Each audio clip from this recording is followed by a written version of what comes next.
Jmenuji se Junita Van Tassel. Je mi 29 let, dne 7. března 2026 vtrhl můj otec do svatebního apartmá a řekl, jestli si vezmeš toho bezcenného chlapa z HVAC, nepovedu tě k oltáři. Odmítám, abys dělala ostudu celému jménu Van Tassel. Zabouchl dveře a odešel, uvnitř kostela už seděly 200 hostů. Sestra stála mlčky na chodbě. Zůstala jsem ve svých svatebních šatech úplně sama. Můj otec nevěděl, že muž, kterého na 24 let vymazal z našeho života, právě dorazil k bočnímu vchodu.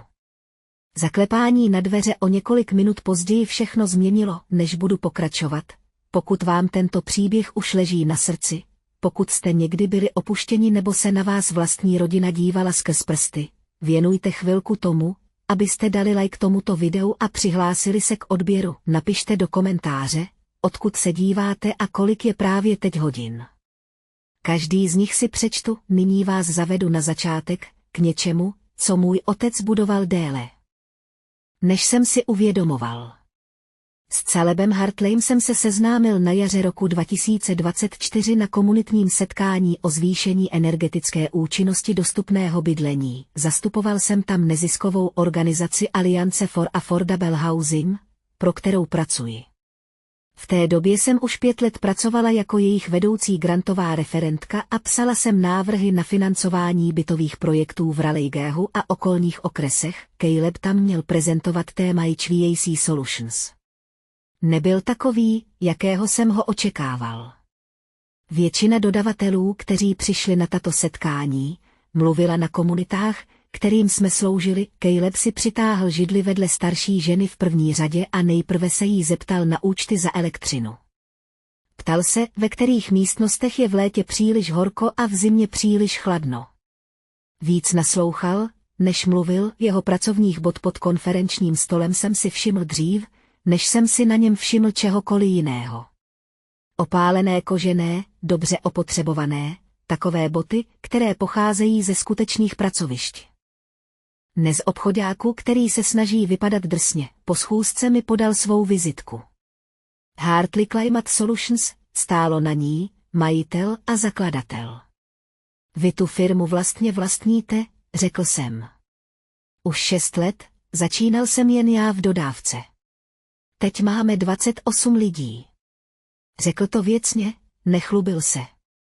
Pokud by vaše organizace někdy potřebovala posouzení vzduchotechniky pro žádosti o granty, děláme je pro neziskové organizace za náklady. Zavolal jsem mu o 3 dny později, nejprve profesionálně. V červnu už to profesionální nebylo. Poprvé jsem Caleba přivedl na večeři s otcem v polovině června 2024, otec na setkání s ním trval. Každý, s kým to myslíš vážně, řekl mi do telefonu, musí projít rodinou. A tak jsem se s ním sešel. Vincent Van Tassel je řídícím partnerem Van Tassel & Reed, korporátní právnické firmy s 35 právníky v centru Raleighu. Tuto firmu vybudoval od základů po absolvování právnické fakulty, 2 desetiletí pracoval 80 hodin týdně. Slavil se zastupováním středně velkých společností ve smluvních sporech a při fúzích. Nosil obleky, které stály víc než můj měsíční nájem, jezdil černým Mercedesem, který každé 3 roky měnil jako hodinky. Když Caleb řekl, vlastním firmu na vzduchotechniku, teplota v místnosti klesla o 10 stupňů. Otec se zatvářil starostlivě. HVAC, to je oprava klimatizace. Návrh, instalace a údržba klimatizačních systémů. Caleb se opravil, zdvořile, ale důrazně. Rezidenční a komerční, právě jsme podepsali smlouvu s nemocničním systémem Wake County na modernizaci řízení automatizace jejich budov. To je hezké, schul. Otec s chirurgickou přesností uťal svůj kolík. A kvůli tomu si chodil na vysokou obchodní školu, pak jsem 8 let pracoval pro jiné firmy, než jsem si založil vlastní. Zbytek večeře otec kladl otázky, které měly odhalit to, co považoval za Calebovu nedostatečnost. Kolik stála obchodní škola? Jestli Caleb vlastní, nebo si pronajímá dům? Jaké plánování důchodu provedl? Každá otázka byla zabalená do slupky otcovské péče, ale já pod ní slyšel skutečný záměr. Otec se mě ve skutečnosti ptal, jsi pro mou dceru dost dobrý, a odpověď, pro kterou se rozhodl ještě předtím, než Caleb vstoupil do dveří, zněla ne, sotva jsme zvládli desert. Otec se omluvil dřív, protože měl pracovní hovor. Později jsem zjistila, že seděl 20 minut v autě na parkovišti. Neměl žádný hovor. Prostě už nevydržel sedět u stolu. Během následujícího roku a půl otcův nesouhlas přitvrdil v něco chladnějšího, když mě Kayla v prosinci 2025 v sobotu ráno v jeho dílně požádala o ruku s babiččiným prstenem, který 3 měsíce scháněl po výprodejích pozůstalostí. Zavolala jsem otci z parkoviště, abych mu řekla, doufám, že víš, co děláš, bylo jediné, co řekl. Pak zavěsil se zásnubní večeří, to bylo horší. Otec přišel s 30-minutovým zpožděním, posadil se do čela stolu, přesně 15 minut poslouchal, jak Caleb mluví o našich svatebních plánech, a pak vstal. Necítím se dobře, oznámil. Junito, promluvíme si později. Nechal na stole peníze na pokrytí nedojedeného jídla a odešel. Sestra Sloan seděla jako přimražená na židli a její manžel Preston jí svíral za ruku. Calebovi rodiče se na sebe podívali s takovým zmatkem, jaký mívají lidé, když se právě stali svědky něčeho společensky nevysvětlitelného. Věděla jsem, že to není o tom, že by se cítili dobře. Šlo o kontrolu. O odmítnutí dát mu požehnání. O to, aby všichni u stolu pochopili jeho postoj. O 2 dny později mi otec zavolal. Na svatbu nepřispěju. Tati, já tě o to nežádal, tvůj dědeček by to nesnášel. Jeho hlas byl napjatý. Ovládaný. Všechno vybudoval z ničeho. Chtěl by, aby smířil výš než jsem. Zmínka o dědečkovi mě zarazila. Na Raymonda Van Tassela jsem si sotva vzpomněl. Zemřel, když mi bylo 5. Nebo mi to alespoň celý život tvrdili. Měl jsem útržky vzpomínek, velké ruce, které voněly po strojním oleji, dílnu s nářadím zavěšeným na kolíčcích. Jak mě učil počítat pomocí šroubů a podložek seřazených na pracovním stole. 1, 2, 3, 4, 5, jeho ruka vedla tu mou. Pohřeb byl malý, vlastně zádušní mše. Otec mi vysvětlil, že dědeček si přál okamžitou kremaci, velmi soukromou, bez prohlídky. V přední části místnosti stála na stole urna. Vzpomínám si, že otec plakal, což bylo jedinkrát, co jsem ho viděla plakat. Vzpomněl jsem si, že můj dědeček musel být velmi důležitý, když takhle plakal. Po pohřbu otec z našeho domu odstranil všechny dědečkovy fotografie. Když jsem se ho zeptala proč, řekl, že je příliš bolestné se na ně dívat, že se musíme posunout dál. Zůstaly mi 3 fotky, jednu jsem si nechal v peněžence, dědeček mě na ní drží jako miminko. Oba mžouráme do slunce. Na té fotce měl oči stejné barvy jako já. Za ta léta jsem se na dědečka zeptal otce snad 10krát. Odpovídal mi jednou větou a pak změnil téma. Byl to dobrý člověk. Tvrdě pracoval. Chtěl pro nás to nejlepší, pak se rozhovor přesunul na něco jiného a já to nechal plavat. Nechápala jsem, proč o něm otec nemůže mluvit. Myslel jsem si, že je to ze smutku. Teď, když jsem 7. března 2026 stála ve svatebním pokoji, jsem pochopila, že je to něco úplně jiného. Ráno v den mé svatby jsem se probudila v 6 hodin. Sloan už byla vzhůru v hotelovém pokoji, který jsme sdíleli, seděla u okna s kávou a listovala v telefonu. Velký den, řekla, aniž by vzhlédla. Jo. Jsi nervózní? Ze svatby s Calebem? Ne. Ano. Konečně se na mě podívala. Sloan je o 4 roky starší než já, 33 let oproti mým 29. Vždycky byla tou, kterou náš otec schvaloval. Šla na Duke, protože si to přál, vzala si Prestona Aldrich 3, jehož rodina má v Charlestonu staré peníze. Protože Preston odpovídal profilu toho, co by si měla Van Tasselova dcera vzít. Vzala místo finanční ředitelky v technologickém startupu, protože jí otec zajistil konexe, studovala jsem na UNC a vystudovala management neziskových organizací. Vybrala jsem si kariéru, která mě nikdy neudělá bohatou. Zamilovala jsem se do muže, který pracoval rukama. V očích mého otce udělal Sloan všechno správně, já jsem udělala všechno špatně. On se vzpamatuje, řekla Sloan, ale její hlas zněl nejistě. Je tvrdohlavý, ale ve skutečnosti mu nebude chybět, když tě povede k oltáři. To by pro něj bylo příliš veřejné ponížení. Chtěla jsem jí věřit. Totéž jsem si říkala už několik týdnů. V poledne mi přišla zpráva od otce. Hvězdička, musíme si před obřadem promluvit. Svatební apartmá. 11:30 ukázala jsem Sloan tu zprávu. Přečetla si ji a její tvář se stáhla. Možná jsou to dobré zprávy. Možná se chce omluvit. Nebo možná chce mít poslední šanci mi to vymluvit. Obřad byl naplánován na 2:00 v luteránském kostele Grace. Svatbu jsem platila sama. $18,000, které mi vymazaly úspory. Můj otec odmítl přispět byť jen $1, což bylo neobvyklé. Za Sloaninu svatbu v Charlestonu v roce 2019 zaplatil přes 100 000, plný orchestr, 300 hostů, recepce na historické plantáži. Na mou svatbu jsem dostala ticho a výzvu v podobě textové zprávy, do kostela jsem dorazila ve 1:45. Koordinátorka na mě čekala u bočního vchodu a zavedla mě do svatebního apartmá, malé místnosti s gaučem, zrcadlem a oknem s výhledem na parkoviště. Sloan mi pomohla obléknout se do šatů, hedvábné v barvě slonové kosti, jednoduché linie, bez vlečky. Koupila jsem si je z regálu a nechala si je upravit.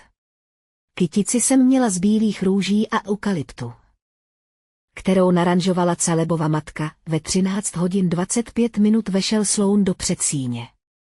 Dám ti soukromí, až přijde táta. Přesně ve 13:30 zaklepal otec. Pojď dál. Vešel dovnitř. Měl na sobě oblek v barvě dřevěného uhlí, bledě modrou kravatu, své obvyklé brnění. V obličeji měl výraz, který jsem se za ta léta naučil číst, výraz, který znamenal, že už se rozhodl a nic z toho, co jsem řekl, to nezmění. Nesedl si, nezeptal se, jak se cítím, jen tam stál, ruce v kapsách, a díval se na mě tak, jako se právník dívá na smlouvu, kterou se chystá zamítnout. Junito, řeknu ti to jen jednou a potřebuju, abys mě opravdu slyšela.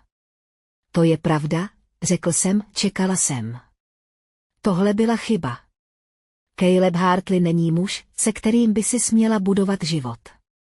Nemá vzdělání, konexe ani finanční stabilitu, aby ti zajistil budoucnost, jakou si zasloužíš. Jsi příliš mladá, abys to teď viděla, ale budeš toho litovat. Třásly se mi ruce. Pevněji jsem sevřela kytici. Mám ho ráda. Tati. Láska nestačí. Tvůj dědeček vybudoval firmu z ničeho. Já jsem z ničeho vybudoval právnickou firmu. Celý život jsme pracovali, abys ty a tvoje sestra měli příležitost. Ty to zahazuješ kvůli člověku, který opravuje klimatizace. Vlastní firmu s 28 zaměstnanci. Právě podepsal smlouvu na $520,000 s nemocničním systémem. On neopravuje klimatizace. Řídí úspěšný podnik. Otci se stáhla čelist. Jestli si ho vezmeš, nepovedu tě k oltáři. Odmítám, abys strapnila celé jméno Van Tassele. Místnost stichla až na zvuk varhaní hudby, který jsem pronikal ze svatostánku. 200 hostů. Už seděli a čekali, podíval jsem se na otce, opravdu jsem se na něj podíval, a uvědomil jsem si něco, čemu jsem se léta vyhýbal.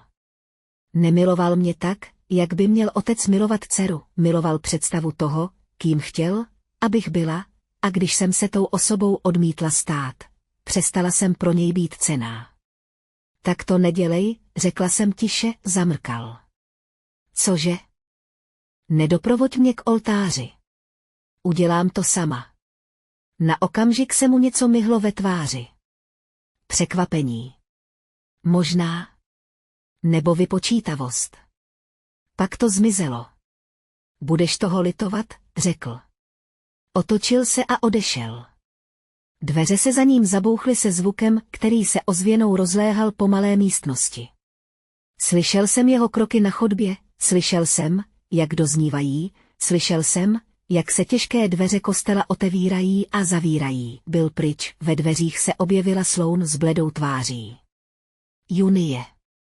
Odešel. Já vím. Viděla jsem ho. Prostě nasedl do auta a odjel. Posadila jsem se na gauč a stále držela kytici. Hedvábí mých šatů mi najednou připadalo příliš těžké. Ruce se mi přestaly třást a znecitlivěly. V té svatyni sedělo 200 lidí, moji přátelé, Calebova rodina, kolegové z práce, vzdálení bratranci a sestřenice. Jeli jsem několik hodin, aby tu mohli být. Přinesli dárky, čekali na obřad, který měl začít za 20 minut, a já neměla nikoho. Kdo by mě doprovodil k oltáři? Svatební koordinátorka tiše zaklepala. Slečno Ventasleová, je všechno v pořádku. Do začátku zbývá asi 10 minut. Sloan přistoupil ke dveřím, řekl něco, co jsem neslyšela, a pak je zase zavřel. Co chcete dělat, zeptala se, nevěděla jsem. Opravdu jsem nevěděl. Celý život mě učili, že rodina se má ukázat. Že krev něco znamená. Že otcové chrání své dcery, obzvlášť ve dnech, jako byl tenhle, můj otec právě dokázal, že to byla lež, seděla jsem tam 6 minut v naprostém tichu. Varhaník hrál ve smyčce stále stejnou hymnu. Slyšela jsem ji i přes stěny, buď mým zjevením, pořád dokola. Ten zvuk mi začal připadat jako odpočítávání, pak někdo zaklepal. Nekoordinátorovo jemné ťukání. Důraznější zaklepání. Sloan otevřel dveře. Byl to reverend Coleman, pastor. Bylo mu 61 let, měl stříbrné vlasy a milou tvář. Radil nám s Calebem na předmanželských sezeních, věděl, že můj otec má s manželstvím problémy, ale já jsem bagatelizovala, jak moc je to zlé. Juneto. Zlatíčko, řekl jemně. Nechci ti přidělávat stres, ale je tu někdo, kdo trvá na tom, že tě zná. Před pár minutami přijel na kolečkovém křesle. Je s ním žena jménem Patricie. Říká ti Juniebuk. Svět se naklonil. Junebuk. Od mých 5 let mi tak nikdo neříkal. Od doby, než mi umřel dědeček. Říká, že je to tvůj dědeček. Reverend Coleman pokračoval, hlas měl nejistý. Říká, že na tohle čekal 24 let. Můj dědeček zemřel v roce 2002. Byl jsem na jeho zádušní mši. Viděl jsem, jak můj otec pláče. Viděl jsem urnu. Vstal jsem. Měl jsem nejisté nohy. Kde je? U bočního vchodu, s tou ženou, Patricií. A je s nimi i zdravotní sestra. Beverly, řekla myslím, prošla jsem kolem reverenda Colemana, kolem Sloana, chodbou k bočnímu vchodu. Šaty mi šustily o koberec. V uších mi hlasitě bušilo srdce. Boční dveře byly pootevřené. Dovnitř proudila odpolední světla a ve dveřích stál muž na vozíku. Byl starý. 82. Jak jsem se dozvěděl později. Ruce se mu třásly na opěrkách, na sobě měl svetr přes košili na knoflíky, společenské kalhoty a boty, které vypadaly, jako by je ráno někdo vyleštil. Měl bílé a řídké vlasy, ale jeho oči měly stejnou barvu jako moje, stejnou barvu jako oči muže na fotografii, kterou jsem měl v peněžence. Zastavila jsem se v chůzi. Nemohla jsem se pohnout. Nemohla jsem dýchat. Plakal, tiše, tak, jak pláčou staří muži, když v sobě něco příliš dlouho dusí. Junejbuk, řekl a hlas se mu třásl. Ty jsi tak... Znala jsem maminčiny oči. Máš její oči. Myslela jsem, že to nikdy neudělám. Tvůj otec mi řekl, že jsi zapomněla. Že mě nechceš znát. Poklekla jsem ve svatebních šatech. Slonovinové hedvábí se kolem mě kupilo na podlaze. Natáhla jsem ruku a dotkla se jeho ruky. Jeho kůže byla teplá, papírová, skutečná. Pohřbili jsme tě, zašeptala jsem. Byla jsem na tvém pohřbu. Dívala jsem se. Jak otec pláče, žena stojící za vozíkem přistoupila blíž. Bylo jí kolem 50. Hnědé vlasy, nervózní energie. Já jsem Patricia Holbrooková. Jsem sestřenice tvého dědečka. No, sestřenice z druhého kolena. Bydlím v Charlottesville, tohle bude znít šíleně, ale tvůj dědeček byl celou dobu naživu, už 24 let je v domově důchodců ve Virginii, nedaleko Whiteville. Ta slova nedávala smysl. Podíval jsem se na dědečka. Přikyvoval a po tváři mu stékaly slzy, donutil mě podepsat papíry. Dědeček řekl, jeho hlas byl drsný a nejasný, řeč někoho, kdo měl poškozený mozek a částečně se uzdravil. Po mrtvici jsem nemohl. Neuměl jsem pořádně číst, říkal, že je to kvůli ochraně, kvůli vám, děvčata. Ale pak mě odvedli pryč. A nikdo nepřišel. Myslela jsem, že mě nechcete. Předstoupila další žena. Mladší, možná 34letá, oblečená do šatů. Já jsem Beverly Walschová. Jsem zdravotní sestra v Greenwood Extended Care Facility. Kde pan Van Tassel žil. O vaší svatbě jsem se dozvěděla před 3 týdny, vyhledala jsem si jeho jméno na Google a uviděla jsem oznámení, ve kterém byla zmíněna vy, vnučka zesnulého Raymonda Van Tassela. Ale on nemá zpoždění. Už 24 let bydlí na pokoji 14. Tvůj otec řekl zařízení, že nemá žádnou rodinu, která by ho mohla navštěvovat. Platil v hotovosti pod stolem. Bez pojištění. Žádné doklady. Jen hotovost. Každý měsíc, aby ho ukryl. Můj mozek se to snažil zpracovat a nedařilo se mu to. Můj dědeček byl mrtvý. Můj otec na jeho pohřbu plakal. Byla tam urna. Byl tam smutek. Takový smutek se nepředstírá, Patricia si klekla vedle mě. Tvůj dědeček mě v roce 2001, ještě před mrtvicí, uvedl jako kontakt pro případ nouze. Po roce 2002 jsem se mu nemohla dovolat. V zařízení tvrdili, že si kontakt nepřeje. Myslela jsem, že se z naší strany odstěhoval, nevěděla jsem, že Vincent všechno změnil. Až když Beverly našla mé jméno na původním přijímacím formuláři a zavolala mi. Přijeli jsme, jak nejrychleji to šlo. Podívala jsem se na Beverly. Jak jste se dostali k jeho záznamům? Zeptala jsem se. Vyžádal si je tvůj dědeček. Je to jeho zákonné právo. Pacienti mají přístup ke svým vlastním lékařským záznamům. Pomohl jsem mu získat kopie. A když jsem si uvědomil, co se děje, zdokumentoval jsem vše, co jsem viděl. Zákony Severní Karolíny říkají, že mám povinnost nahlásit podezření na zneužívání starších lidí. V ruce držela manilovou složku. Tohle nejsou ukradené záznamy. Jsou to důkazy. Dědeček se natáhl a vzal mě za ruku. Jeho stisk byl slabý, ale záměrný. Něco pro tebe mám, řekl. Třesoucí se rukou sáhl do kapsy svetru a vytáhl složený kus papíru. Podal mi ho, opatrně jsem ho rozložila, byl to formulář pro přijetí do pečovatelského domu. Greenwood Extended Care Facility. Datum 12. dubna 2002. Pacient Raymond Van Tassel. Přijat Vincentem Van Tasselem. Syn a zákonný zástupce, byla zde část označená jako kontaktní informace pro rodinu. Stálo v ní. Pacient nemá žádnou dosažitelnou rodinu. Jediným kontaktem je syn. Dole byl otcův podpis, modrým inkoustem, tučně a zřetelně, obřad měl začít za 8 minut. Čekalo na něj 200 lidí.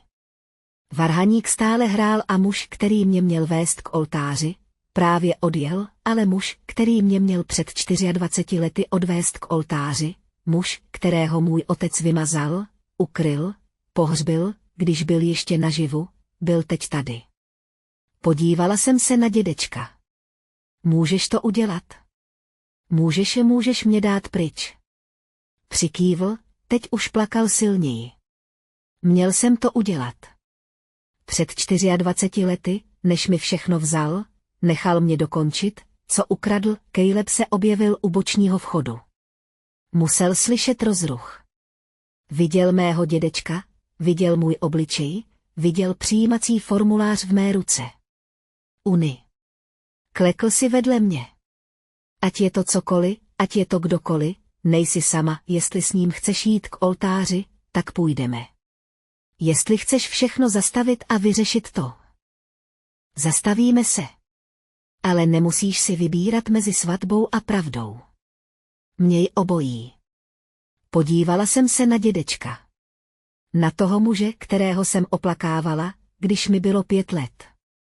Na toho muže, který byl celou dobu naživu, 300 kilometrů daleko a myslel si, že na něj rodina zapomněla. Dobře, řekl jsem. Dobře. Uděláme to. Patricie se postavila za vozík. Beverly se držela poblíž, ochraňovala ji.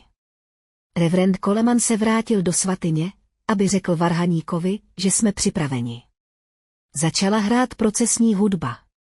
Kánon inde, otevřely se dvojité dveře do svatyně. Vedle mě stál dědečkův invalidní vozík. Stál jsem vedle něj, ruku na jeho rameni. Patricie do něj zezadu strčila, každá hlava se otočila. Viděl jsem, jak se to odehrává v reálném čase, jak se hromadně lapá po dechu, jak se lapá po dechu, jak se začíná šeptat jako divoký požár. Ve třetí řadě seděl Lawrence Mitchell, 76 let, bývalý prezident Raleighaské obchodní komory, a napůl se zvedl ze svého místa. Jeho ústa se otevřela. To je Ray Van Tassel. Slyšel jsem, jak šeptá své ženě. Ježíši Kriste, to je Ray. Šli jsme pomalu. Kolečka invalidního vozíku vydávala na koberci jemný rytmický zvuk. Držel jsem ruku na dědečkově rameni, cítil jsem chvění v jeho rámu, desetiletí nepřítomnosti mezi tehdy a teď. V první řadě seděla Sloan jako přimražená, tváří zbělela. Preston ji musel chytit za paži, aby se nepostavila. Došli jsme do přední části svatyně. U oltáře stál reverend Coleman. Caleb stál vedle něj, oči upřené na mé, tvář měl pevnou. Reverend Coleman krásně zaimprovizoval, kdo dává této ženě, aby se provdala za tohoto muže. Ano, odpověděl jsem, dědečkův hlas se třásl, ale byl dostatečně zřetelný, aby ho všichni slyšeli. Já. Její dědeček. Tak, jak jsem to měl udělat, když jí bylo 5 let, než mě unesli. Lapání po dechu teď bylo hlasitější. Šepot se rozléhal po svatyni jako vítr mezi stromy. Dědeček se natáhl a vzal mě za ruku. Pak vzal za ruku Caleba. Držel je obě. Chvěl se a spojil je k sobě. Postarej se o mého broučka Junieho, řekl Calebovi. Jsi muž, kterým měl být její otec. Podíval jsem se do první řady, na prázdnou židli, kde měl sedět můj otec. Jeho nepřítomnost už nebyla neutrální. Byla zatracující. Patricie měla být, obřad pokračoval. Calebův slib obsahoval větu o rodině, kterou si vybereš, a být tu, když ostatní odcházejí. Při poslední větě se mu zlomil hlas. Díval se na mě, ale také na mého dědečka, když jsem přišla na řadu já, řekla jsem sliby, které jsem napsala před několika týdny. Slibuji, že budu člověkem, který zůstane, který nepodmiňuje lásku titulem v zaměstnání, bankovním kontem nebo tím. Zda splňujete něčí definici důstojnosti. Vybírám si tebe, vždycky si tě vyberu, plakala jsem. Můj dědeček v první řadě tiše plakal. Plakala polovina shromáždění. Reverend Coleman nás prohlásil za manžele. Caleb mě políbil, otočili jsme se čelem ke shromáždění. 200 tváří se na nás dívalo. Většina z nich zírala na mého dědečka, někteří starší hosté vypadali, jako by viděli ducha. Protože viděli, když jsme se vraceli k oltáři, Sloan natáhl ruku a chytil mě za paži tak silně, až mi udělal modřinu. Její tvář byla bílá jako kost. Preston se ji snažil uklidnit, ale ona ho neposlouchala. Co se to kurva děje, zasyčela. Pohřbili jsme ho, Junie. Pohřbili jsme ho. Bylo mi 9. Pamatuju si to. Táta na zádušní mši plakal. Byla tam urna. Takový smutek se nedá předstírat. Co se děje? Přijetí, řekla jsem přes rameno. 30 minut, vysvětlím ti všechno, co vím. Před kostelem se fotograf snažil uspořádat rodinné fotografie. Neměli bychom počkat na otce nevěsty? Zeptal se někdo. Podívala jsem se na fotografa. Můj hlas byl ledově chladný a jasný. Na fotkách bude můj dědeček. To je celá rodina, kterou potřebuju. Hostina se konala v Oakwood Estate, historickém místě vzdáleném 15 minut od kostela. Než jsme dorazili, už se začalo šeptat.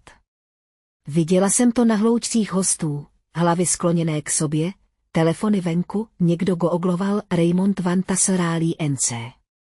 Někdo jiný hledal nekrology z roku 2002, můj dědeček seděl u hlavního stolu mezi mnou a Calebem. Otcova židle byla odstraněna. Sloan a Preston seděli na druhém konci a oba vypadali otřeseně. Během koktejlové hodiny k našemu stolu přistoupil starší muž. Lawrence Mitchell, stejný muž, který poznal mého dědečka v kostele. Šel pomalu a v ruce se mu třásla sklenka se šampaňským. Raji, řekl, Raji Van Tassel. Ale Vincent odpověděl, smuteční obřad v roce 2002. Poslal jsem květiny. Říkal, že si zemřel v klidu. Uzavřená kremace. Velmi soukromé. Dědečkův hlas byl slabý. Ale pevný. V té rakvi nebylo žádné tělo, Lavrenci. Nikdy tam žádné tělo nebylo. Celou tu dobu jsem byl ve Virginii. Lavrencovi vyklouzla z ruky sklenka se šampaňským. V poslední chvíli ji zachytil, Vincent uspořádal smuteční obřad. Během smuteční řeči se rozplakal. Nikdy předtím ani potom jsem ho neviděl plakat. Jak se to dá předstírat? Podíval jsem se na Lawrence. Ty to nepředstíráš. Přesvědčuješ sám sebe, že děláš správnou věc. A pak s tou lží žiješ tak dlouho, až se z ní stane pravda. Lawrence se na mě podíval. Ví Vincent, že je tady.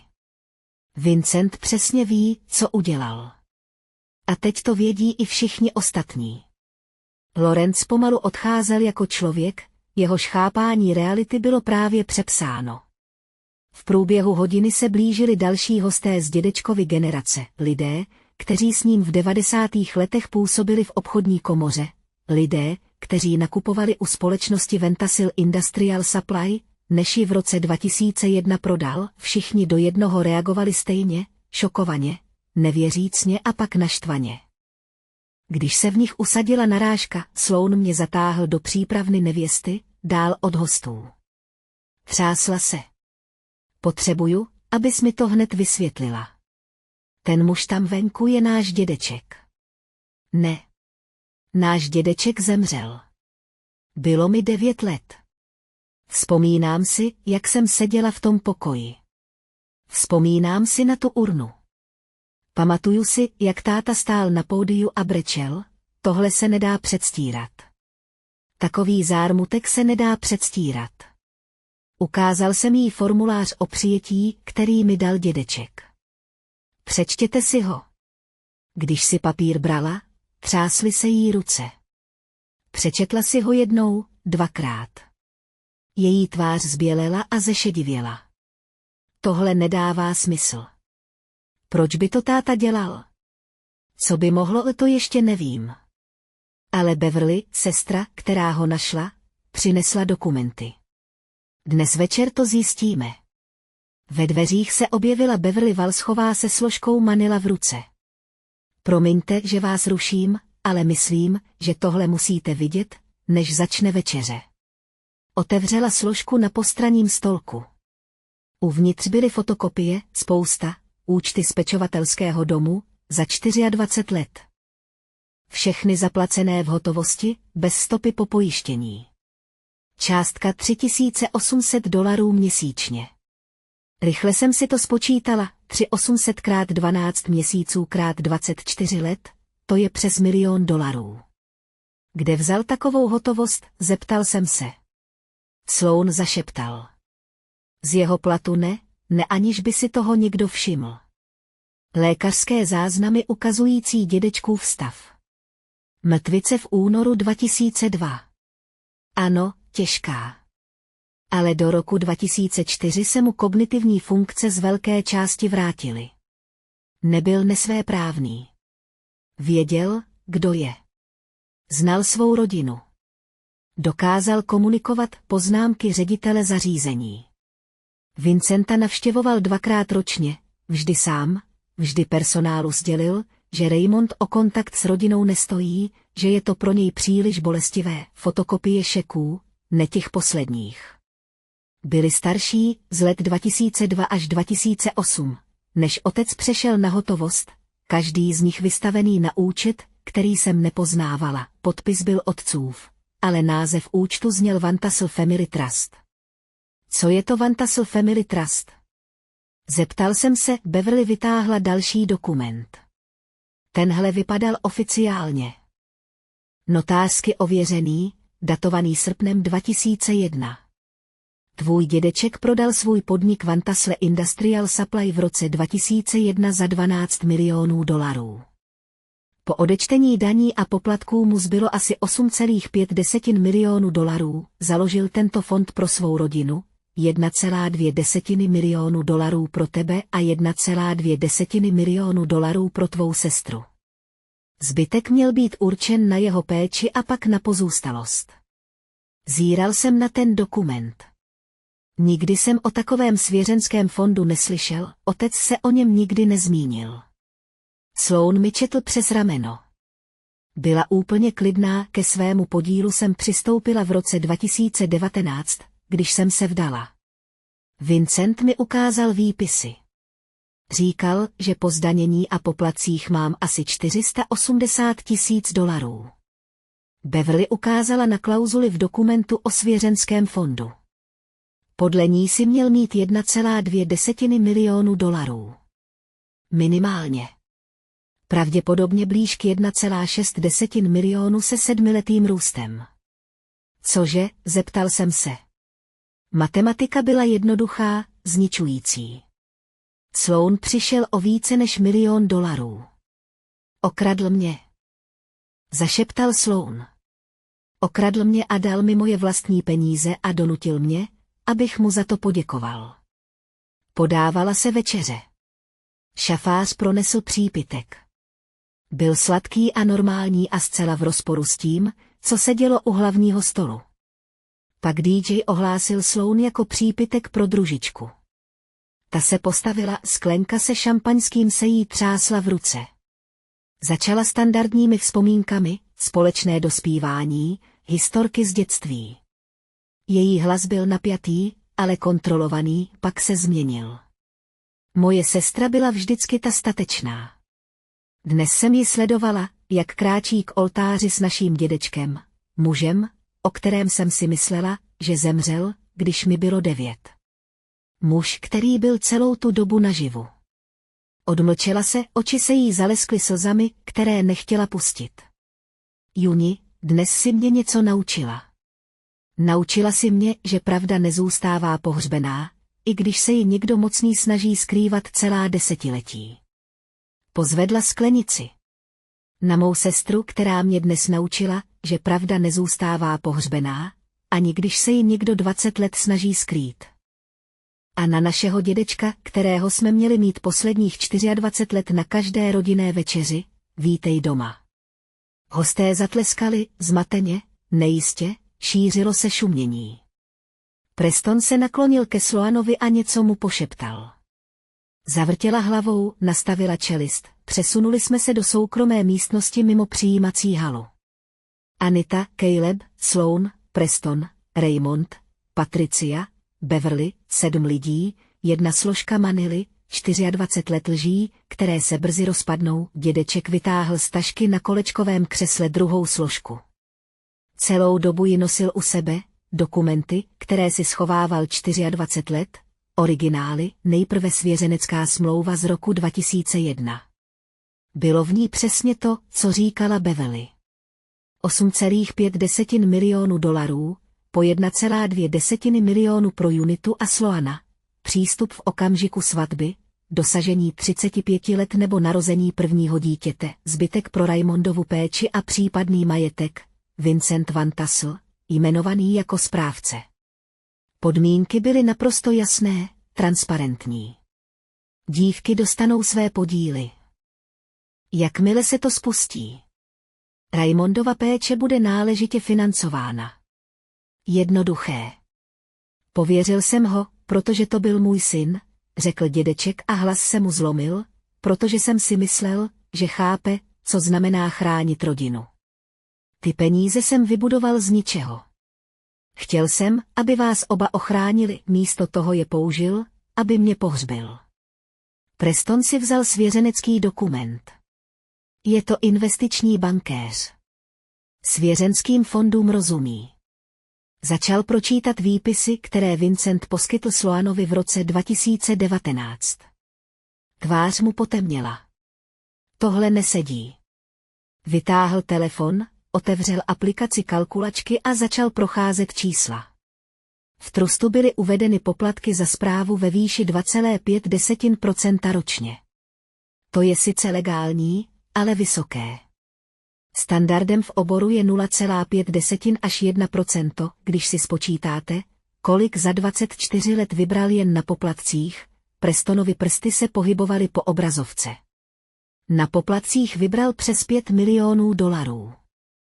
Počítal dál, pak jsou tu nevysvětlené náklady na vypořádání pozůstalosti a administrativní výdaje, které nejsou podrobně popsány. A podívejte se na tohle. Půjčky přijaté z jistiny Svěřenského fondu na rozvoj podnikání. V letech 2008 až 2015 1,8 milionu, Preston se podíval nahoru. Když si spočítáte, jakou hodnotu by měl mít trust právě teď při běžném konzervativním růstu od roku 2001 do současnosti, i s vašimi vyplacenými podíly, vyjde vám to na 15 až 18 milionů. Ukázal, že mu zbývá 2,3 milionu, v místnosti zavládlo naprosté ticho. Nebral jen poplatky, řekl tiše. On je vyraboval. Sloanův hlas byl mrtvý. Zaplatil mi svatbu z fondu, řekl mi, že je to jeho dar. Byly to moje vlastní peníze. Okradl mě, vrátil mi je a říkal tomu velkorysost. Dědeček vytáhl další dokument. Při pohledu na něj se mi roztřásly ruce. Trvalá plná moc, zdravotní a finanční. Datováno duben 2002, 3 týdny po dědečkově mrtvici, dědečkův podpis byl dole. Křivý. Roztřesený. Sotva čitelný. Vůbec se nepodobal tučnému podpisu na svěřeneckém dokumentu z roku 2001. Po mrtvici jsem hned neviděl, řekl dědeček. Slova se mu pletla.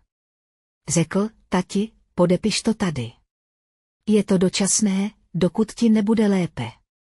Věřil jsem mu. Byl to můj syn. Proč by to můj syn neudělal, Beverly mluvila tiše. To je podpis někoho, kdo nerozuměl tomu, co podepisuje. To je zneužití snížené způsobilosti k právním úkonům. Tak mu to prošlo. Znovu jsem se podíval na svěřenecký dokument, na klauzuli, která říkala, beneficienti získají přístup při svatbě, a najednou mi všechno zapadlo na své místo. Neodešel proto, že Caleb pracuje ve vzduchotechnice, řekla jsem pomalu. Odešel, protože svatba mi dává přístup ke svěřenskému fondu. Sloan ten svůj spustila v roce 2019, ale čísla nespochybňovala, protože tátovi věřila, ale já bych to udělal. 6 let jsem pracovala ve financích neziskových organizací. Vím, jak číst finanční výkazy. Prověřil bych to. Kladla bych otázky, Caleb přikývl. Byl ochotný tě opustit v den tvé svatby, veřejně tě ponížit, nechat tě stát samotnou, a to všechno jen proto, aby tě nechytli. Tak moc mu na těch penězích záleželo. Víc než ty. Víc než jeho otec. Víc než cokoliv jiného. V místnosti bylo ticho, pak Sloan promluvil. Její hlas byl tichý a ztracený. Je mi to líto. Moc mě mrzí, že jsem to neviděla. Myslela jsem si, že jsi obtížný. Myslela jsem, že táta je prostě tradiční. Nevěděla jsem, že pohřbívá lidi. Doslova pohřbívá lidi. Slova se šířila recepcí jako nákaza, telefony zářily po celé hale, pořizovaly se snímky obrazovky, posílaly se zprávy. Raymond Van Tassel žije. Myslel jsem, že zemřel v roce 2002. Vincent říkal, že spopelnění. Na recepci byli 3 otcovi právničtí partneři. Mitch Reed, starší partner, přistoupil během večeře k našemu stolu, bylo mu 64, měl prošedivělé vlasy a nesl se s pečlivou precizností člověka, který strávil 40 let řízením rizik. Slečno Van Tasselová, Junito, potřebuji s vámi mluvit, pokud možno v soukromí. Vešli jsme do postranního výklenku. Caleb šel se mnou. Je to pravda? Mitchell se zeptal. To, co se říká. Raymond je naživu. Vincent lže už 24 let. Ukázal jsem mu přijímací formulář, dokumenty z pečovatelského domu a výpovědi svěřeneckého fondu. Jeho tvář zjihla. Jestli je to, co mi říkáte, pravda, váš otec nebude čelit jen trestnímu oznámení. Přijde o licenci k výkonu právnické praxe. Všechno, co profesně vybudoval, bude pryč. Jste na to připraven? Podíval jsem se na Mitchella Reeda. Tento muž byl 18 let otcovým partnerem. Společně vybudovali firmu a já ji teď měl zničit. Pane Reede, můj dědeček strávil 24 let v domově důchodců, protože můj otec byl ochoten pohřbít ho zaživa, aby ho připravil o peníze. Je mi jedno, co to bude stát, Vincente. Mně záleží na tom, co to stálo dědečka Raye. Mitchell vytáhl vizitku a vtiskl mi ji do ruky. Zavolej mi v pondělí, musíme to napravit. Odešel a už vytahoval telefon, během krájení dortu ke mně přistoupila místní reportérka Amanda Priceová, 38 let. Raleigh Tribune. Byla to kamarádka Calebovy matky, pozvaná na svatbu jako host, ne jako novinářka. Ale teď byla novinářka. Juneto, slyšela jsem různé věci a právě jsem mluvila s panem Van Tasselem. S tvým dědečkem, řekl mi. Odmlčela se. Tohle je příběh. Velký příběh. Zneužívání starších lidí, podvody s důvěrou, prominentní advokát. Můžu s ním udělat rozhovor do záznamu. Podíval jsem se na dědečka. Zaslechl to. Přikývl. Dej všem vědět, řekl Amandě. Co Vincent udělal? Nemělo by to zůstat potichu. Ostatní rodiny musí vědět, že se to může stát. Amanda vytáhla telefon a stiskla tlačítko nahrávání. Červená kontrolka zablikala. Pane Van Tassele, na záznam. Kde jste byl posledních 24 let? Greenwood Extended Care Facility. Pokoj 14, 285 mil od mé rodiny. Můj syn mě tam dal a všem řekl, že jsem mrtvý. Celou tu dobu jsem žil a přemýšlel, proč nikdo nepřišel. Amanda se tvářila zachmuřeně. Tenhle příběh vypukne v pondělí ráno. Na titulní straně. Pane Van Tassele. Jste na to připraven? Dědeček se na mě podíval. Na Sloana. Na naše spojené ruce. Jsem na to připraven už 24 let. V 8 hodin 45 minut uviděl host u okna, jak na parkoviště vyjíždí černý Mercedes. Vincent je tady. Ta slova se rozlehla recepčním sálem. Konverzace se zastavila. Lidé se otočili ke vchodu. Otcovo auto stála sem. Sloan se ke mně přidal. Šli jsme ke vchodu společně, bok po boku. Caleb se postavil po mé levici a přitiskl se ke Sloanově pravici. Můj dědeček na vozíku. Patricia za ním, čelem ke dveřím. 200 lidí, kteří se dívali, dvojité skleněné dveře se otevřely. Otec vstoupil dovnitř. Převlékl se. Už neměl svatební šaty. Tmavé kalhoty. Košili z knoflíky. Bez kravaty. Vypadal, jako by byl doma a přemýšlel, jestli se vrátit, uviděl mého dědečka a stuhl. 3 vteřiny nikdo nedýchal. Pak otec vykročil vpřed. Pomalu. Dědeček, ne na mě. Jeho výraz byl pečlivě neutrální, ale viděl jsem, že za ním probíhá kalkulace. Tati. Jeho hlas byl odměřený. Nečekal jsem, že tě to uvidím. Jak jsi přišel, kdo tě přivedl? Dědečkův hlas byl silnější než za celý den.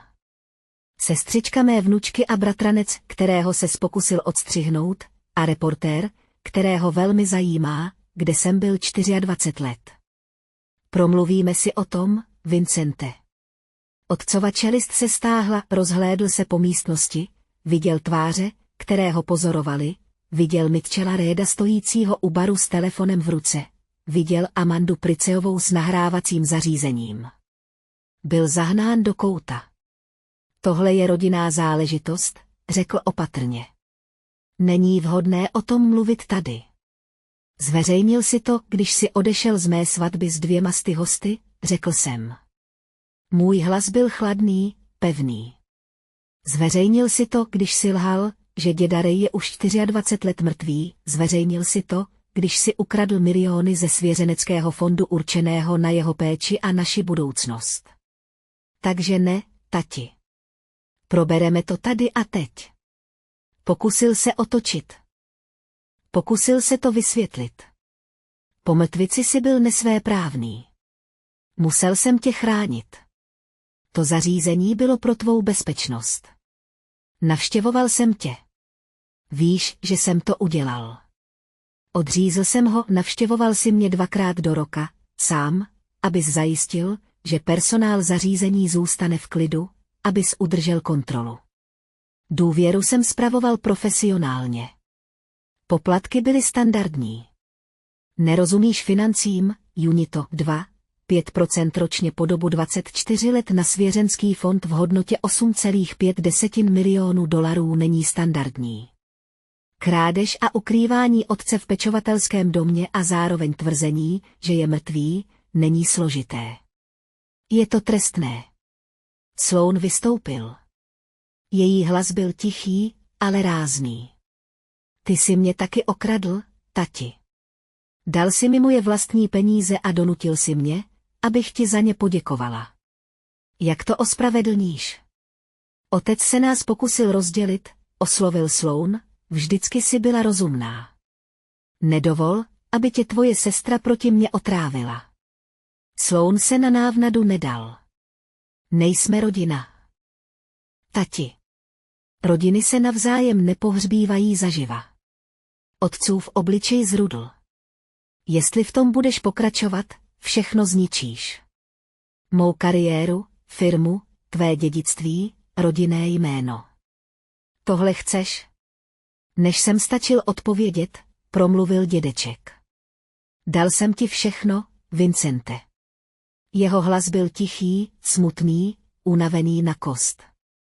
Vybudoval jsem firmu, abys měl jistotu, dal jsem tě na práva, svěřil jsem ti všechno, co jsem měl, a když jsem onemocněl, když jsem tě nejvíc potřeboval, nechal si mě zmizet.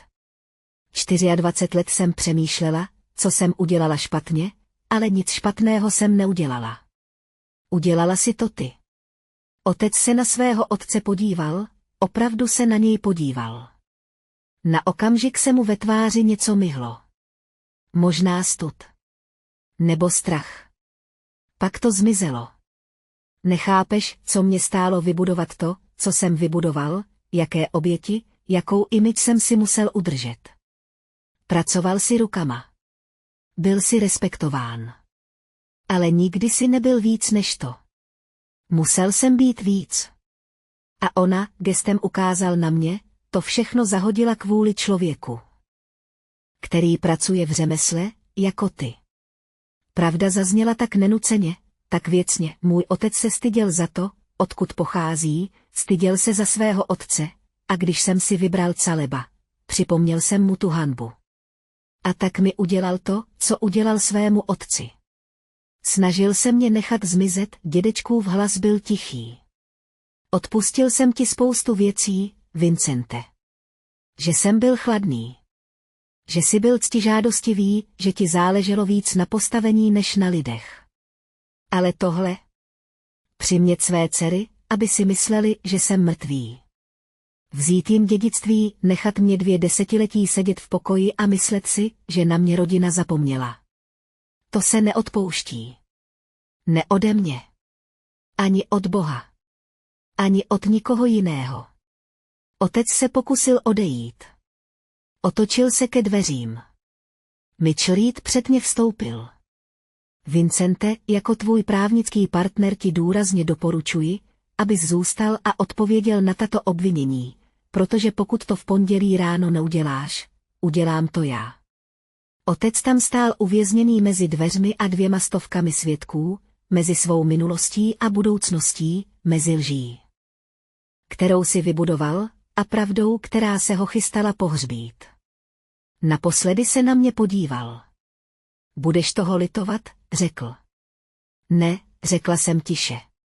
Opravdu nebudu. Prostrčil se kolem Mitchella a vyšel ven. Recepce pokračovala, ale už to vlastně nebyla recepce. Bylo to zúčtování. V 10:30 většina hostů odešla. Dědeček byl vyčerpaný, Patricia a Beverly mu pomohli do auta a odvezli ho ke mně domů, kde jsme s Calebem připravili pokoj pro hosty v přízemí. Sloan a Preston se zavázali ke společnému právnímu jednání. Provedeme audit celého fondu, řekl Preston, forenzní účetní. Dohledáme každou penci a společně vzneseme obvinění. V pondělí 10. března se příběh provalil. Titulní strana Raleigh Tribune. Prominentní advokát obviněn z předstírání otcovy smrti. Podvod se svěřenským fondem. Otcův telefon neustále zvonil. Advokátní kancelář uspořádala mimořádnou schůzi, státní advokátní komora Severní Karolíny zahájila vyšetřování. V úterý 11. března mě kontaktovala policie s žádostí o výpověď.